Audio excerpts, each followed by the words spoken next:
Donc, bonjour à tous, merci pour l'invitation à participer à cette conférence. Donc, moi je suis biologiste au CNRS et depuis quelque temps je m'intéresse à la possibilité d'utiliser des solutions bio-inspirées pour développer des villes durables et donc c'est ce que je vais raconter cet après-midi. Ah, il faut changer la diapo, ouais, voilà. Donc les Nations Unies ont décrit 17 objectifs de développement durable, dont celui de la ville, qui est le numéro 11. Donc, diapo suivante. Donc, ici, qui est découpé en 4 sous-objectifs. Diapo suivante.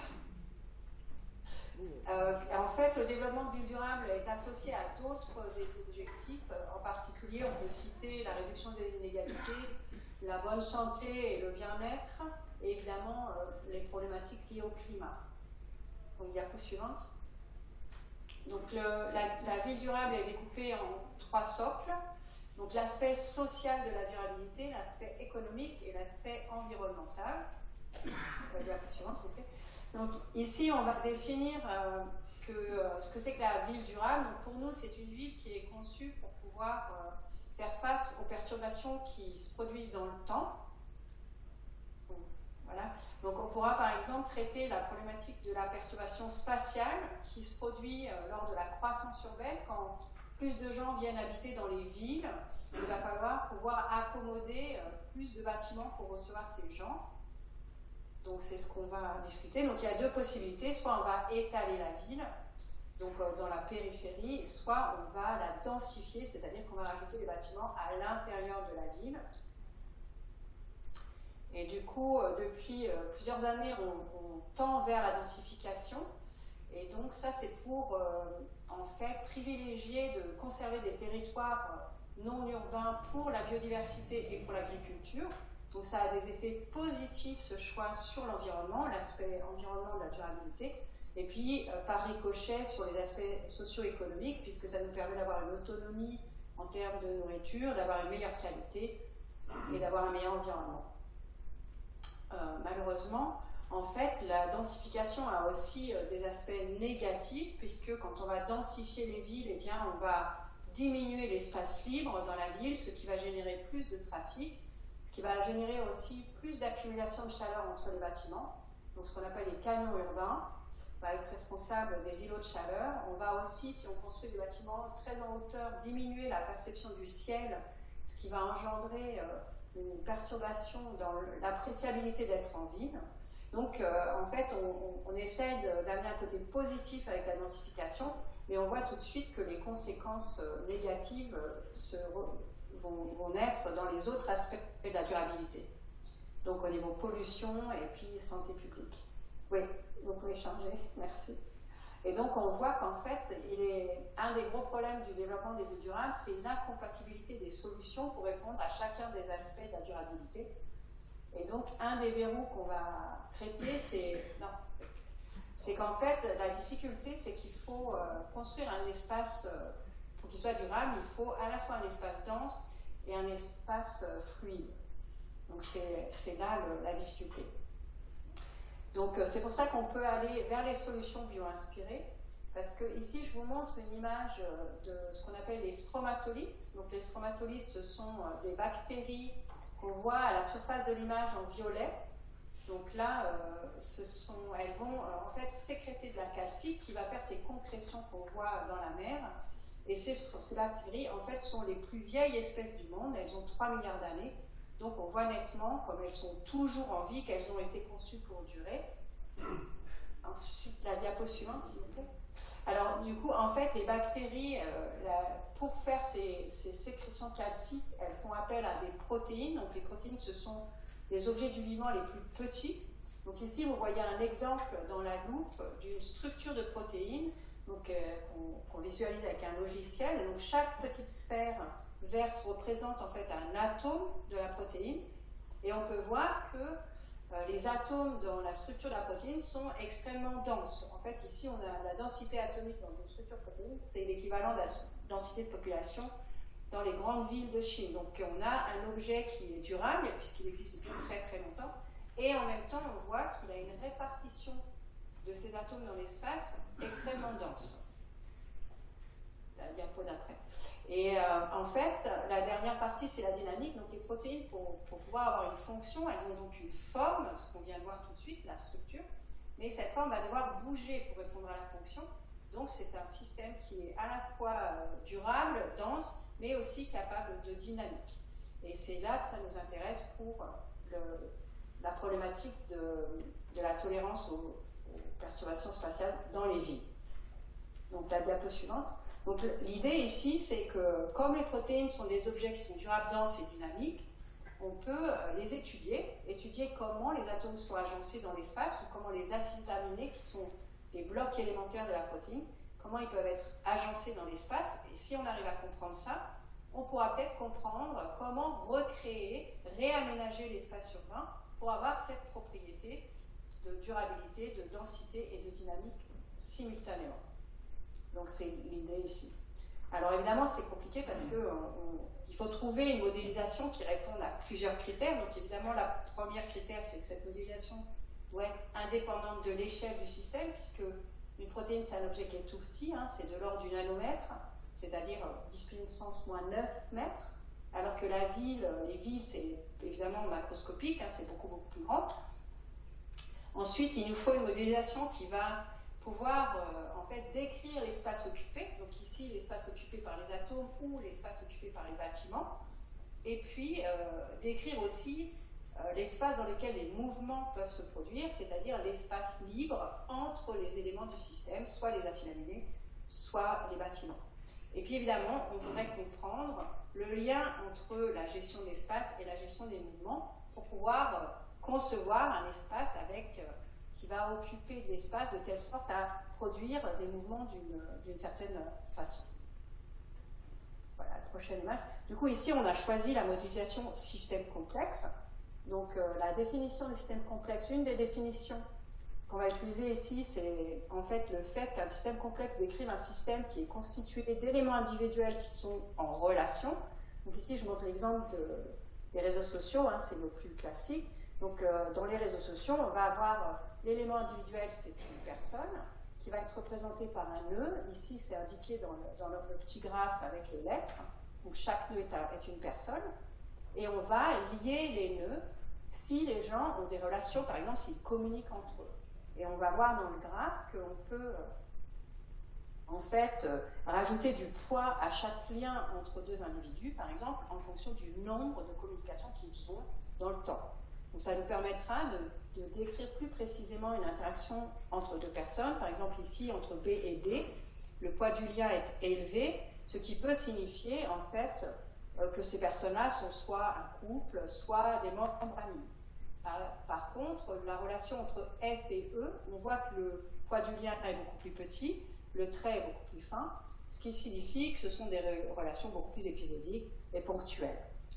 Voilà, donc on peut, grâce à la modélisation, grâce à la modélisation système complexe, on va avoir une visualisation de notre système via un graphe, et donc ça nous donne un outil mathématique avec les vertex, qui sont les nœuds du graphe, les liens entre ces nœuds, et puis les poids du lien, qui sont définis par W et J. Voilà, merci, on peut changer là. Voilà. Donc on peut faire exactement la même chose pour la protéine. Donc vous connaissez ici la structure d'une protéine. Donc on va prendre comme élément individuel du système l'acide aminé, qui est le bloc élémentaire de construction d'une protéine. Donc cette fois, c'est l'acide aminé qui va être le nœud du graphe. Donc par exemple ABCDEF. Et puis on va mettre des liens entre ces acides aminés en fonction de la proximité de leurs atomes. On va décider. Donc c'est la petite image qu'il y a sous le graphe. On a deux acides aminés qui sont proches dans l'espace. Donc on va décider que si les atomes de ces acides aminés sont à une certaine distance, donc une distance euclidienne, par exemple ici 5 angstroms, eh bien on mettra un lien entre ces deux acides aminés. Donc là on va décider que la distance, c'est la distance qu'il faut pour qu'il y ait une interaction chimique entre les atomes, ce qui permet de construire physiquement la structure de la protéine. Et ce qu'on va faire pour pondérer les liens, pour avoir une description plus fine de l'occupation de l'espace, on va compter entre deux acides aminés le nombre d'atomes qui sont à proximité, donc avec cette distance de 5 angstroms. Ce qui va nous permettre de distinguer par exemple les interactions entre l'acide aminé B et D, qui a un lien très élevé, un poids très élevé. Ça veut dire que là, il y a beaucoup d'atomes en proximité qui sont très proches, et donc il y aura très peu d'espace libre entre ces deux acides aminés, au contraire de la situation entre F et E, qui va avoir un poids plus petit. Et donc ça veut dire qu'ils partagent des atomes, ils ont des atomes en proximité, mais pas autant que B et D, donc ils sont plus éloignés, il y a plus d'espace entre eux. Donc là, on a un système qui va nous permettre de décrire de façon fine l'environnement d'un des éléments du système en fonction de son nombre de voisins et en fonction de son nombre d'atomes voisins, donc qui vont occuper l'espace. Voilà, alors si on peut voir. Voilà, donc c'est ce que j'ai représenté ici. Donc on a une description via la modélisation système complexe. Donc c'est un graphe spatial parce que les liens dépendent de la distance. Donc on a une description locale, hein, on regarde une position, un élément dans le système et on regarde tous ses voisins à une distance donnée. Donc on a la description du nombre de voisins, c'est le... Non, il faut... J'ai pas encore, voilà. C'est le nombre de voisins. Et puis on a la distance du poids des liens, donc on sait pour chaque voisin combien d'atomes sont mis en commun. Et du coup, ça nous permet de décrire finement, dans chacune des directions de l'espace, comment il est occupé par les voisins.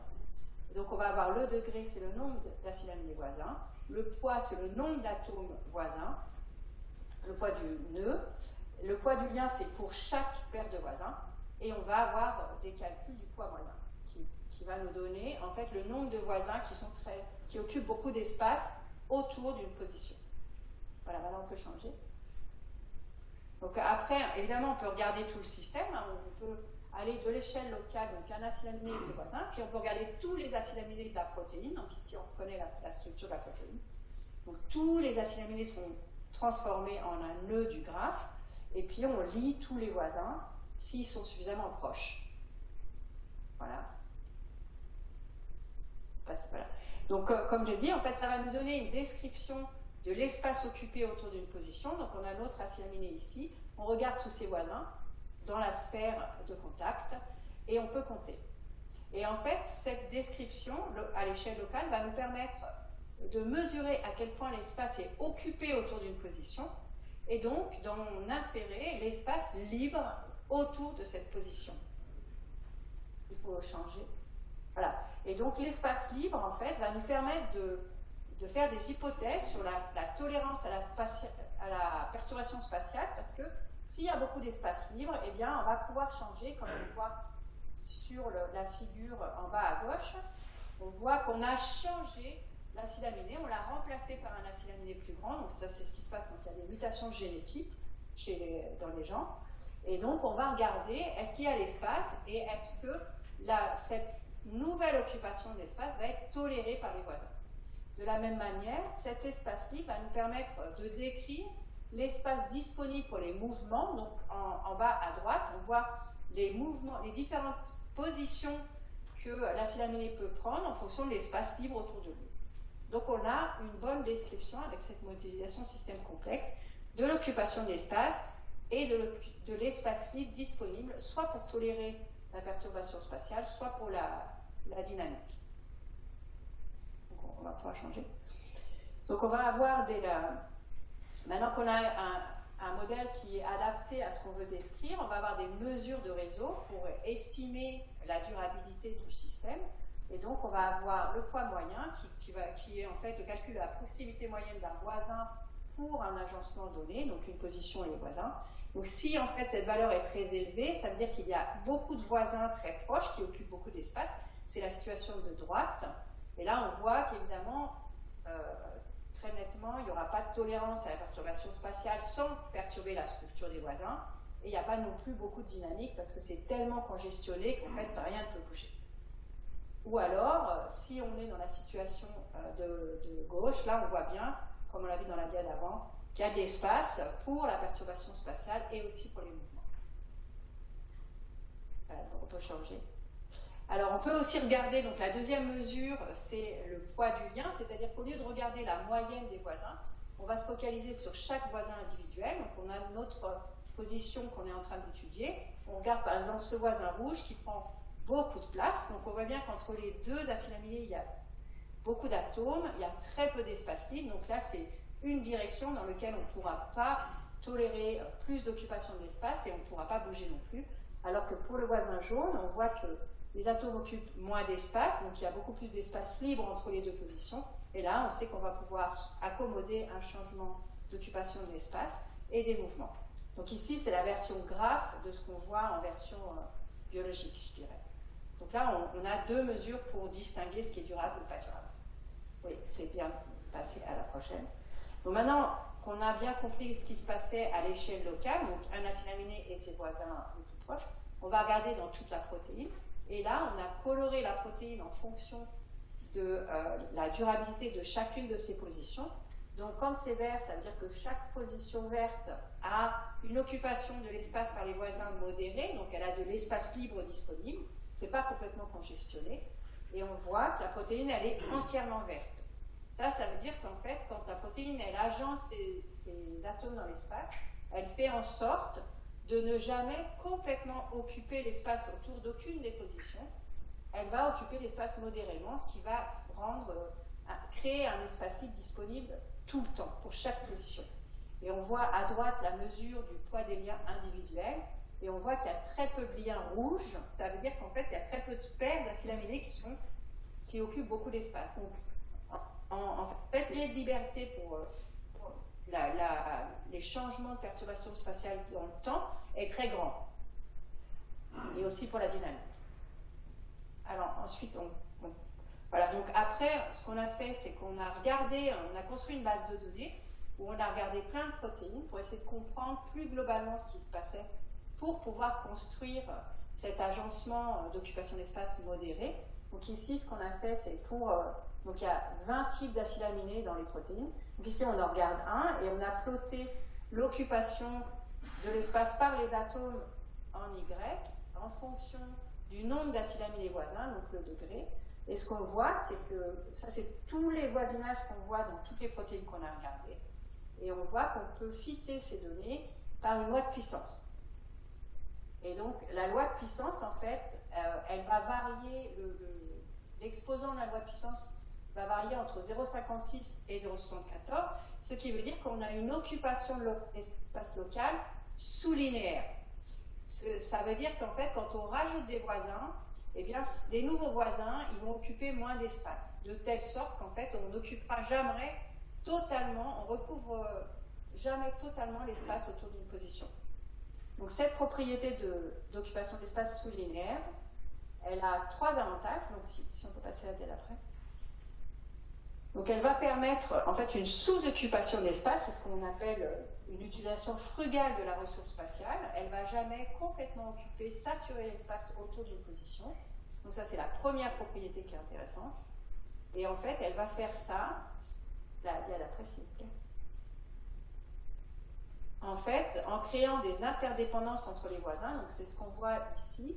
Donc par exemple, si on regarde ce voisin-là, on voit que si ce voisin-là augmente son occupation de l'espace, eh bien, un voisin dans une autre position, que je ne vais pas décrire ici, en fait, il va être anticorrélé, ce qui veut dire que lui, du coup, va occuper beaucoup moins d'espace.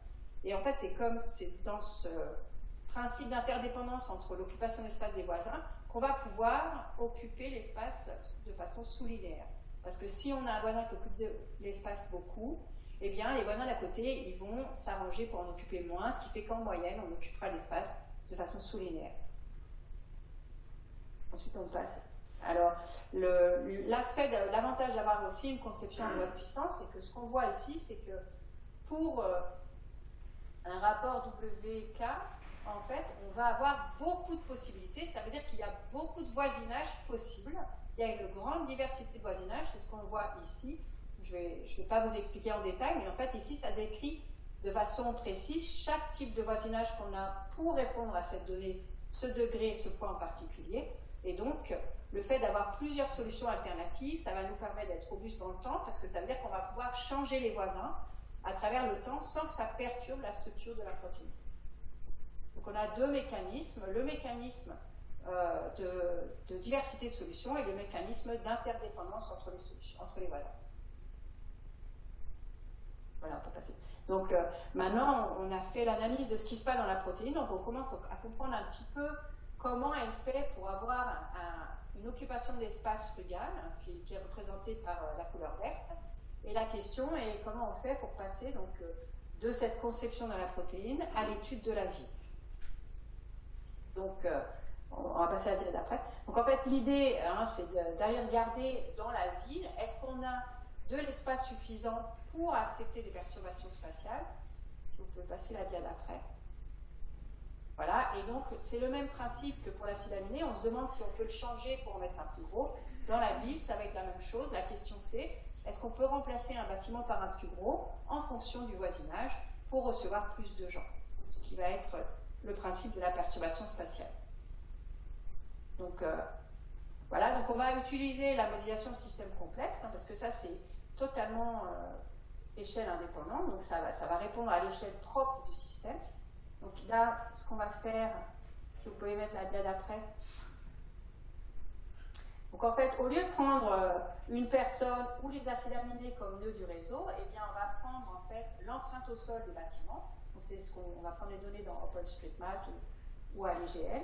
Et donc on va avoir chaque bâtiment de la ville va représenter un nœud du réseau et ça va nous créer un bâtiment et ses premiers voisins, donc une échelle locale, et on va lier deux bâtiments s'ils sont suffisamment près. Donc on va considérer une distance qui nous donne un lien, et cette distance, ce sera la distance d'une route dans la ville donnée. Vous pouvez changer.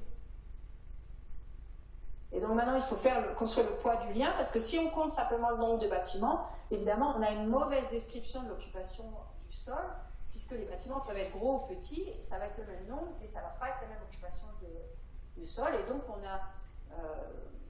on a fait un algorithme qui nous permet de tenir compte, en fait, des propriétés, des caractéristiques propres de chaque voisin. C'est ce qui est dessiné ici. Donc, plus le bâtiment est gros, plus le poids va être gros, et donc on va avoir une description correspondante à ce qu'on observait chez les acides aminés dans la protéine. Donc on va avoir une description avec les liens en fonction de la taille du bâtiment. Donc si on peut passer à la diapo après. Voilà, donc maintenant on va avoir l'équivalent de ce qu'on avait pour la protéine, mais pour la ville, avec donc l'échelle locale, on regarde un bâtiment, on regarde ses voisins, et on va colorer chaque bâtiment en fonction du neighborhood watch, c'est-à-dire du poids moyen, ce qui nous permet de regarder par exemple ce bâtiment-là, eh bien il est de couleur verte. Cela signifie qu'en fait il a des voisins qui vont occuper de façon modérée l'espace, et ça nous dit que là, il y a un avenir, dans le futur, on pourra faire grossir ce bâtiment, parce qu'il y a des espaces et des directions dans lesquelles on peut construire, ou ça nous dit aussi qu'il y a de la mobilité possible, parce que les routes sont de taille modérée. Et après, on peut distinguer donc différents cas à l'échelle locale. Un bâtiment, et plus le bâtiment va vers la couleur bleue, plus il y a une durabilité dans son potentiel de construction dans le futur. Voilà, alors évidemment, on peut aussi regarder à l'échelle du quartier, comme on a fait tout à l'heure, on peut sortir de l'échelle locale, on peut considérer tout un quartier et de la même façon traiter chaque bâtiment en fonction de leur neighborhood watch, donc pour estimer le nombre de voisins, à quel point les voisins occupent de l'espace autour de chaque bâtiment. Donc on peut comparer ce qui se passe dans différents quartiers et on voit qu'il y a des zones qui sont très perturbées, où il y a beaucoup de bâtiments rouges qui sont proches dans l'espace. Ça veut dire que toute cette région de Charpennes, par exemple, c'est un quartier de Lyon, et ça va être extrêmement difficile de soit se déplacer, soit accommoder plus de gens dans le futur. Ensuite, on peut aussi regarder effectivement le poids du lien, au lieu de regarder le poids moyen. Le poids du lien, ça nous donne une description en fait de la couleur des liens entre chaque bâtiment. Et là, ça nous donne une perception un peu de la mobilité dans l'espace de Charpennes. Et on voit bien en particulier, quand on a des bâtiments qui sont tout rouges, c'est parce qu'ils ont beaucoup de liens rouges autour d'eux. Ça veut dire qu'il y a beaucoup de rues, en fait, qui sont toutes petites. Les bâtiments occupent beaucoup d'espace et du coup, les rues sont très étroites. Évidemment, c'est un endroit qui ne va pas non plus être très propice à la mobilité. Et donc, les déplacements vont être beaucoup plus lents. Et aussi, comme on a des chaînes de liens rouges et des clusters de liens rouges, ça signifie qu'en fait, si un embouteillage se produit dans une de ces rues, eh bien, il va se propager dans l'environnement parce qu'il n'y aura pas d'espace suffisant pour accommoder ni localement ni à une distance plus grande. Donc ce sont des endroits qui sont vraiment propices aux embouteillages. Ensuite, on peut regarder à l'échelle de la ville et on va voir ici, là c'est toute la métropole de Lyon qui est colorée de la même façon que précédemment, donc avec les couleurs rouges pour les quartiers qui sont extrêmement denses, où il y a énormément de bâtiments et très peu d'espace pour accommoder des bâtiments dans le futur ou les déplacements. Et on va en fait, ici ce qui est décrit, ce sont tous les vieux quartiers de Lyon, et c'est évidemment complètement normal puisque les rues n'ont pas été conçues à ces époques pour accommoder de la circulation. Donc maintenant, si on compare en fait, si vous pouvez mettre la dia d'après, et on compare à la situation donc, de la gestion de l'espace dans la ville avec la gestion de l'espace dans la protéine, on voit bien que ce n'est pas la même situation. Comme la protéine, elle gère son espace pour être modérée, occupée modérément à l'échelle locale, et bien, toutes les positions sont vertes, alors que dans la ville, c'est beaucoup plus hétérogène. La ville, elle n'a pas été conçue comme une protéine, donc évidemment, la façon dont l'espace est occupé localement n'est pas le même partout. Donc ça nous donne des pistes. Donc ouais, alors effectivement, j'allais oublier ce passage. Donc en fait, ce qu'on a fait, c'est qu'on a fait une étude aussi en base de données. On a utilisé la statistique pour aller essayer de comprendre ce qui se passait dans la conception de la ville. Donc ici, on a pris une base de données des bâtiments de Lyon. Et donc, on a ploté l'occupation de l'espace des bâtiments avec le nombre de voisins des bâtiments. Et donc, là, on a mis, en fait, on a une description avec une double loi de puissance, puisqu'on a une dépendance de la surface des bâtiments, l'empreinte des bâtiments au sol, qu'on n'avait pas tout à l'heure. Et en fait, ici, si on plotte que ça, on voit qu'il y a deux situations. Il y a les bâtiments qui sont petits, eux, ils augmentent une loi de puissance de l'occupation de l'espace autour d'eux qui dépend seulement du nombre de voisins, alors que pour les bâtiments plus grands, ça dépend du nombre de voisins et ça dépend aussi de la taille des voisins, de la surface au sol des voisins. Et ce qu'on remarque quand on compare avec les protéines, c'est qu'en fait, on est sous linéaire, mais on est beaucoup plus proche du linéaire puisque l'exposant est proche du 1, et donc on n'a pas la même organisation, occupation d'espace. On sature beaucoup plus l'espace dans les villes. Et puis à droite, on a fait un calcul qui s'appelle le Z-score, qui va nous permettre en fait de distinguer la durabilité des bâtiments en fonction de l'occupation de leurs voisins, avec les points verts, ce sont les bâtiments qui ont un environnement propice à la construction dans le futur, donc ils ont un espace modérément occupé, et les points rouges, ce sont tous les bâtiments qui sont déjà bien saturés, et donc où la croissance urbaine sera compliquée. Voilà, donc si on peut passer à après. Donc en fait ici on montre que par une modélisation système complexe et une comparaison avec un modèle utilisé pour analyser les protéines, donc des objets du vivant, on arrive à avoir une description de la ville qui est un petit peu différente de ce qui se fait d'habitude, avec un calcul de Z-score pour avoir une idée de la durabilité, un calcul bien précis de l'organisation de l'espace autour d'un bâtiment entre chaque paire de bâtiments et une vision plus globale, toujours à l'échelle locale, mais qui va nous décrire la moyenne d'occupation des voisins. Donc après, je vais montrer dans le modèle après un exemple d'application pour un peu clarifier ce qu'on peut en faire et comment on peut s'en servir. Donc ici, on va prendre toujours le quartier Charpennes, donc on va prendre les données de OpenStreetMap colorées, les bâtiments sont colorés en fonction de leurs usages. Et donc, on va s'intéresser aux écoles qui à Charpennes, et on va se demander, est-ce qu'on peut agrandir les écoles de Charpennes? Donc, on va prendre deux cas. On va colorer les bâtiments en fonction de leur poids moyen, donc on Neighborhood Watch. On a deux écoles ici en vert et ici. Et on voit que les deux écoles sont vertes, ce qui veut dire que les bâtiments voisins occupent de l'espace modérément. Ça veut dire qu'on a des directions dans lesquelles on va pouvoir faire agrandir l'école. Donc ça, c'est bien, on a du futur pour ces deux écoles. Maintenant, le problème, c'est que pour agrandir les écoles, ça sous-entend qu'il va falloir accommoder plus de gens dans le quartier des écoles. Donc il faut s'occuper, donc comme on voit dans le schéma D du quartier, il faut qu'on fasse la même analyse à une échelle un petit peu plus grande que locale. Donc on va regarder en E comment les bâtiments dans le quartier occupent l'espace et on voit qu'on va distinguer le futur des deux écoles, puisque dans l'école du haut, les bâtiments autour de l'école, eh bien, ils ont de l'espace autour d'eux, puisque le bâtiment apparaît en bleu clair. Donc on va pouvoir augmenter la taille des bâtiments, recevoir plus de gens dans une école où on pourra recevoir plus d'enfants. Par contre, dans le cas de l'école du bas, on voit que les bâtiments autour, donc dans le quartier d'école, sont extrêmement proches les uns des autres, et donc on ne pourra pas augmenter leur superficie sans impacter la situation. Et donc, ce n'est pas forcément une bonne idée d'agrandir l'école. On peut voir ici le paramètre poids des liens, et on voit bien pourquoi les bâtiments sont rouges. C'est parce qu'en fait, les bâtiments tout autour sont extrêmement proches, et donc on verra aussi que l'accessibilité à l'école sera compliquée dans ce cas-là, puisque les rues vont être très très étroites du fait que les bâtiments occupent plus de place.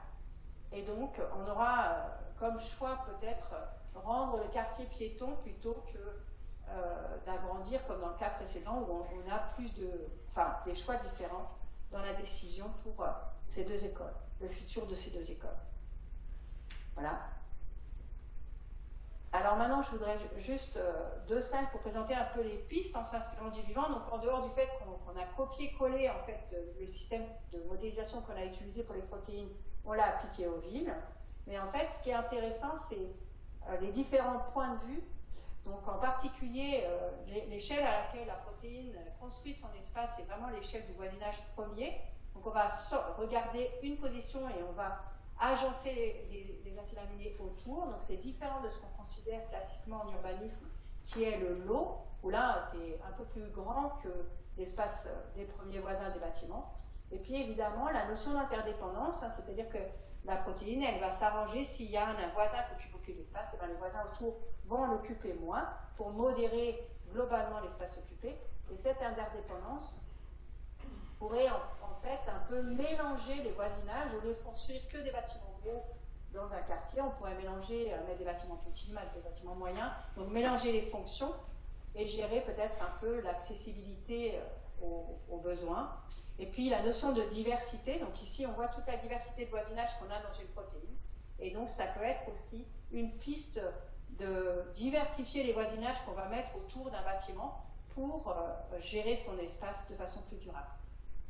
Donc la diapo d'après, en fait, montre une application de la diversité qui a déjà été mise en évidence par d'autres collaborateurs, enfin collègues qui travaillent dans l'urbanisme. Donc ici, un papier qui est sorti en 2006 où en fait ils étudient l'apport ou l'utilisation potentielle de la chaleur solaire. Et donc ici, ils démontrent en fait que si on a un lot où on va distribuer de façon comme en grid les bâtiments et une hauteur statique toujours la même pour tous les bâtiments, comparé à une distribution avec une grande diversité de distribution des bâtiments dans la surface du lot et une diversité dans la hauteur des bâtiments, eh bien, il montre qu'en fait, la situation de diversité de l'occupation de l'espace est beaucoup plus favorable à la captation solaire naturelle. Et ici, c'est un autre exemple donc, qui a été mis en place par le cabinet d'architecture In Situ, qui est un cabinet d'architecture parisien, en travail en collaboration avec M. Vernou, qui est à l'UNS de Lyon. Donc là, ce qu'ils ont fait, c'est qu'ils ont essayé de construire un agencement de bâtiments qui copiait en fait la distribution des feuilles dans l'espace, dans cette fleur, et ils ont fait des calculs de chaleur urbaine et se sont rendus compte que cette diversification d'occupation de l'espace était beaucoup plus propice pour réduire la chaleur urbaine dans ce quartier. Donc voilà pour la diversité. Et donc ensuite, on a un peu, c'est juste pour mettre en exergue d'autres façons de mesurer l'empreinte, l'impact de la morphologie urbaine sur la chaleur urbaine. Donc ici, on a ce qu'on appelle une mesure de densité radiale. Donc la différence avec la mesure qu'on a ici, pour nous, c'est que nous, on regarde vraiment à l'échelle d'un bâtiment et de ses voisins.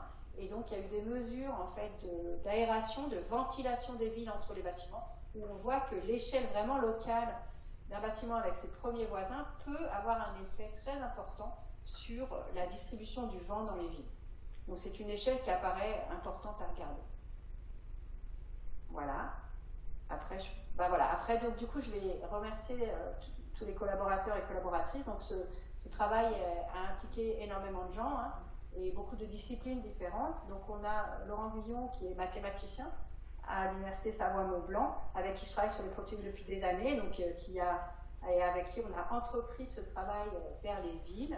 Giovanni Feverati qui est physicien-mathématicien, avec qui on a fait les premiers travaux sur les protéines.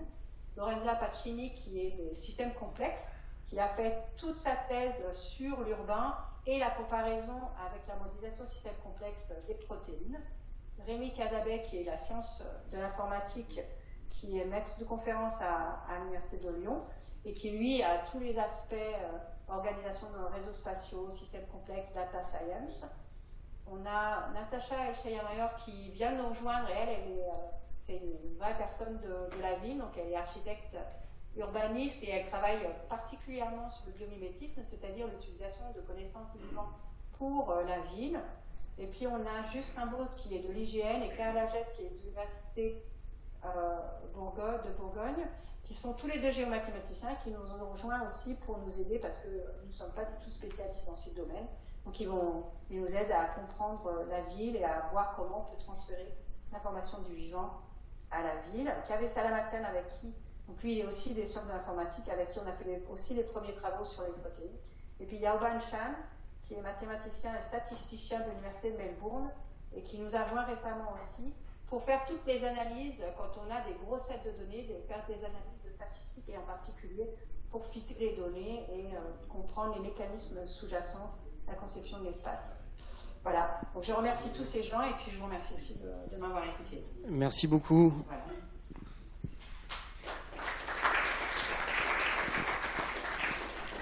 On a un petit quart d'heure pour prendre quelques questions, je crois. Qui aurait des questions, qui aura envie de discuter la présentation? Oui, tu m'entends? Je pense Oui. Ok. Donc c'est Vincent. Ma question, elle porte sur l'analogie que tu fais entre protéines et ville. Il y a un point que j'ai pas bien compris, c'est que dans la protéine, il me semble que tu mentionnais que si on rajoute des atomes dans le voisinage de notre atome, mais qui est déjà un peu dense, il va y avoir une espèce de redistribution parmi les voisins, si j'ai bien compris. Mais au niveau de la ville, je vois pas trop comment ce mécanisme-là pourrait être réalisé concrètement. Ou bien est-ce que j'ai mal compris le mécanisme dans les protéines? Non, c'est ça. Alors, en fait, dans ce que j'ai dit, il n'y a pas de réajustement. C'est-à-dire que si tu as un nombre de voisins et que l'acide aminé reçoit un voisin supplémentaire, ce voisin-là va occuper moins d'espace. Il n'y a pas nécessairement une réorganisation des voisins. C'est des phénomènes qui se produisent dans la ville, dans les protéines, mais là, ce n'est pas ce dont je parlais. C'est juste qu'à chaque fois que l'acide aminé va avoir, dans une autre situation, il va rajouter un voisin supplémentaire, et bien ce voisin aura, lui, un poids du lien plus petit. C'est-à-dire qu'il va être plus loin ou qu'il va être plus petit. Et ça, c'est transférable dans la ville. C'est-à-dire qu'on pourrait imaginer, quand on regarde, on a un bâtiment, il a un certain nombre de voisins, et si on s'imagine agrandir autour de cet bâtiment-là, eh bien, il va falloir faire attention de bien tenir compte de l'espace occupé par ses voisins à l'instant T pour mettre un voisin qui va occuper moins d'espace. Ou bien, si on a en fait un bâtiment qui est déjà très occupé, eh bien, si on veut améliorer la situation de l'espace et quand même construire, il pourrait s'avérer plus judicieux en fait de détruire deux bâtiments et de les reconstruire différemment pour que l'espace soit redistribué de façon plus de façon à respecter plus d'espace autour des bâtiments pour qu'on puisse avoir une maintenance de mobilité, par exemple. Donc c'est dans le cadre où on détruit les bâtiments pour en reconstruire d'autres, on peut tenir compte de ce calcul-là pour ne pas occuper de façon trop importante l'espace autour d'un bâtiment. Ok, merci. Ça répond à la question. Mais... Je vais avoir une question, elle sera peut-être un peu à côté de la plaque, mais si on pousse l'analogie avec la protéine, alors si on est sur une protéine fonctionnelle de type enzyme et pas structurale, la protéine a un site actif. Du coup, et on pourrait faire un parallèle avec le centre opérationnel de la ville. Et là, imaginer que du coup, c'est pas une répartition uniforme, mais que le centre opérationnel ait besoin de disposer d'un espace libre beaucoup plus important, ne serait-ce que pour accéder à ce centre opérationnel. Alors, est-ce qu'on pousse l'analogie dans la modélisation jusqu'à ce niveau-là, qui est plus dans la dynamique fonctionnelle, ou si c'est pas encore envisageable? Oui, alors c'est une très bonne question. Donc effectivement, c'est l'idée en fait de pousser plus loin, parce que là, j'ai traité le problème de la perturbation spatiale, et puis j'ai traité un peu de façon simpliste, dans le sens où on regarde les poids moyens. Donc, mais en réalité, effectivement, la distribution l'occupation des acides aminés dans l'espace, elle dépend effectivement du rôle de l'acide aminé. Donc tous les acides aminés, si on se focalisait sur le site actif d'une enzyme, on verrait bien que, comme vous dites, l'occupation de l'espace dans le site de l'enzyme ne va pas être le même qu'ailleurs. Parce qu'en fait, le rôle des acides aminés n'est pas le même, la fonction n'est pas la même, et donc la structure qu'on va construire sous-jacente n'est pas la même. Et donc, on peut tout à fait imaginer, en fait, c'est ce qu'on est en train de faire maintenant, c'est regarder plus finement comment chaque position, en fait, est hétérogène, même si en moyenne elle a la même valeur, elle est distribuée de façon hétérogène pour répondre. Nous, on s'intéresse par exemple au mouvement. Donc, si on veut faire des mouvements dans une certaine direction dans la protéine, il va falloir positionner les acides aminés et les atomes d'une certaine façon. Donc là, on peut faire la même analogie pour effectivement la fonction. Et donc, exactement ce que vous êtes en train de dire, ouais, tout à fait. Parce que dans la protéine, c'est pareil, c'est plus sioux en fait. Donc, ouais, on pourrait faire ça. Merci. Oui, j'ai une autre question qui concerne, donc, dans la modélisation des protéines, elle est en 3 dimensions, et après, votre conception de la ville, elle passe en 2 dimensions. Est-ce que vous envisagez d'inclure par exemple des hauteurs de bâtiments pour pouvoir pousser l'analogie un petit peu plus loin? Oui, tout à fait. Alors c'est vrai qu'effectivement, la protéine est en 3D alors que la ville est en 2D.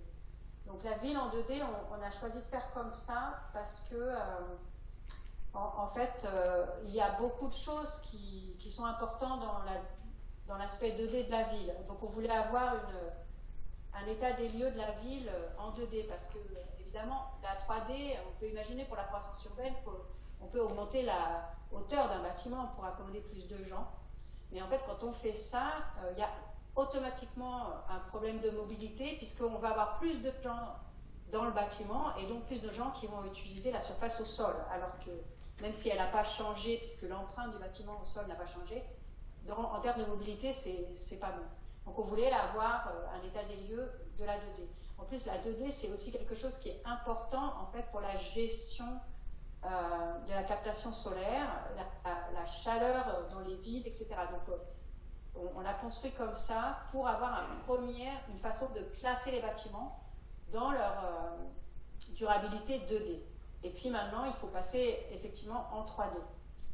Ce qu'on sait déjà, on l'a pas fait, mais on va le faire, mais ce qu'on sait déjà, c'est que ça ne changera pas, il y a peu de chances que ça transforme la ville en une ville verte, comme la protéine verte, puisque globalement, les règles d'architecture font que, en général, tous les voisins vont être à même hauteur. Ce qui veut dire qu'en réalité, ce qui va se passer, c'est que le numérateur, le poids des liens va augmenter d'un même facteur, alors que le nombre de voisins ne va pas changer.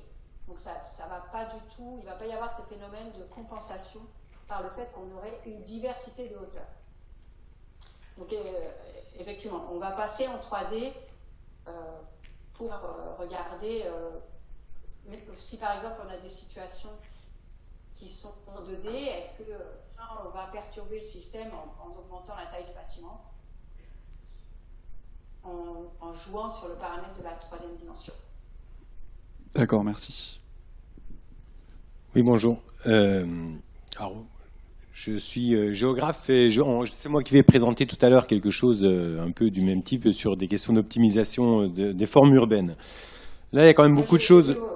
Il y a quand même beaucoup, J'ai vu le résumé, ouais. beaucoup de choses qui me perturbent. D'abord, on a une vision locale pure, c'est-à-dire que si on dit on peut densifier là où on a de la place autour, bon ben c'est déjà une vision de la ville qui est pure de proximité, de contiguïté. Or, la ville, c'est quelque chose qui est une interaction à une grande échelle, donc on a des interactions locales à 1 km, à 10 km, à 15 km. Donc là, on a une vision pure locale, qui ne correspond pas du tout, en fait, à la pratique de l'urbanisme réel ou de l'aménagement. Donc, est-ce qu'à un moment ou à un autre, parce que dire, je peux mettre une perturbation, ce que vous appelez une perturbation, c'est construire un bâtiment. Donc, densifier là où il y a de la place, ben, c'est un petit peu aller contre les questions de trame verte, trame bleue, les questions de préservation de la biodiversité, les questions de saturation de la densité où les gens en veulent pas. Donc il y a une vision un petit peu là qui est un peu, je vais dire simpliste, en disant je remplis c'est ce qu'on appelle les dents creuses. Mais dans la réalité, c'est absolument pas comme ça que ça se passe, ni que ça peut se passer. Puis deuxièmement, le lien avec la durabilité, j'ai du mal à voir où il est. Et avec les mobilités, vous avez dit, je reprends la phrase. Plus il y a de densité s'il y a un grand bâtiment, il y a plus de monde, donc il y a plus besoin de déplacement.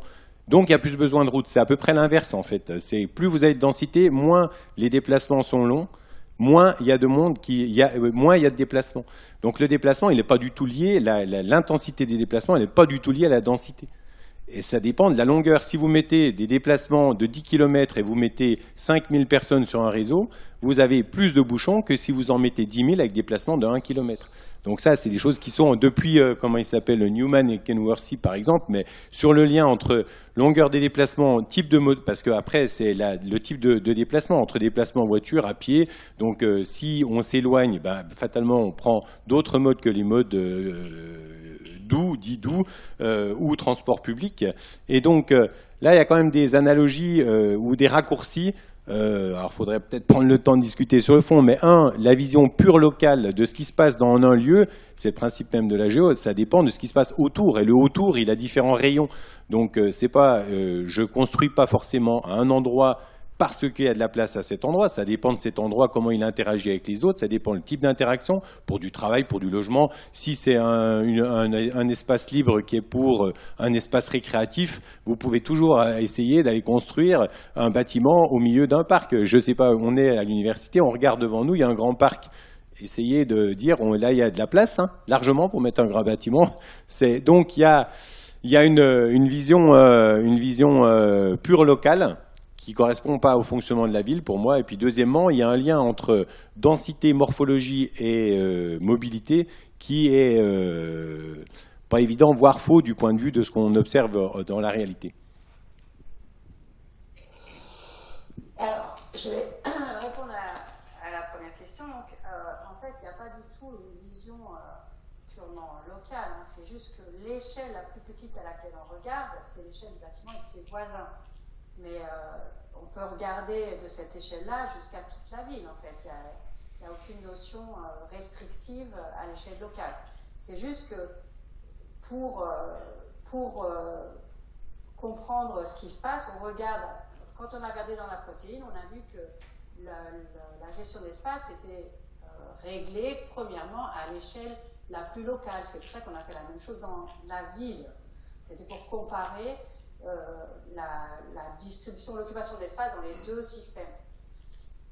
Ensuite, l'échelle locale, elle est importante parce que c'est à l'échelle du bâtiment qu'on va moduler et faire évoluer une ville, puisque c'est dans le cadre de la croissance urbaine. Hein, c'est là qu'on a un levier dans la construction ou la destruction de bâtiments. Et quand on dit qu'on va densifier la ville, j'ai peut-être effectivement utiliser des raccourcis où je me suis mal exprimée, mais je veux dire, évidemment, quand on va traiter d'un problème de reconstruction, il n'y a pas que l'échelle locale, ça j'en suis tout à fait consciente, mais c'est l'échelle où on a un levier. Donc nous, on regarde là, et quand je dis qu'on va réaménager, ce n'est pas qu'on va faire que densifier. En fait, l'idée, c'est d'aller regarder, étant donné la situation, est-ce qu'il est possible, avec le bâtiment qu'on a, de réorganiser l'espace d'une façon différente, c'est-à-dire de déplacer, en fait, si on pouvait déplacer tous les bâtiments, faire une ville virtuelle, les réorganiser, est-ce qu'on gagnerait de l'espace? Est-ce qu'on gagnerait de la qualité de vie? Donc c'est juste un test pour voir si, en l'état actuel, si on copiait la protéine, est-ce qu'on gagnerait quelque chose pour la ville? C'est pour valider l'idée qu'en travaillant à l'échelle locale, on a un levier. Voilà. Ensuite, donc comme je dis, on peut de toute façon faire une perturbation dans le système en agrandissant le bâtiment et regarder tous les effets que ça a à toutes les échelles de la ville. Ça, on peut le faire parce que c'est ce qui se passe dans les protéines aussi.